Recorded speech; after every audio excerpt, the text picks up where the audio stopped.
শ্রীযুক্ত কেশবের সহিত প্রথম পরিচয়ের পর ঠাকুরের শ্রী শ্রী চৈতন্যদেবের সর্বজন মনোহর নগর কীর্তন দেখিতে বাসনা হইয়াছিল।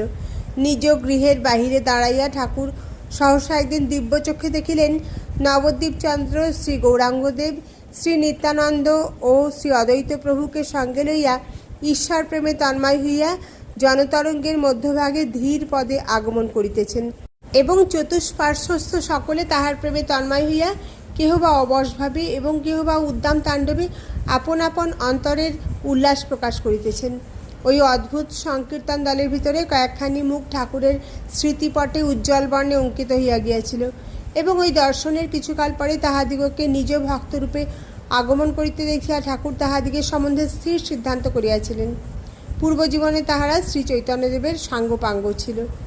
ওই দর্শনের কিছুকাল পরে ঠাকুর কামারপুকুরে এবং হৃদয়ের বাটি শিহর গ্রামে গমন করেন। শেষোক্ত স্থানের কয়েক ক্রোশ দূরে ফুলুই শ্যামবাজার নামক স্থান। ওই গ্রামের নটবর গোস্বামী ঠাকুরকে তাহার বাটিতে পদধূলি দিবার জন্য নিমন্ত্রণ করিয়াছিলেন।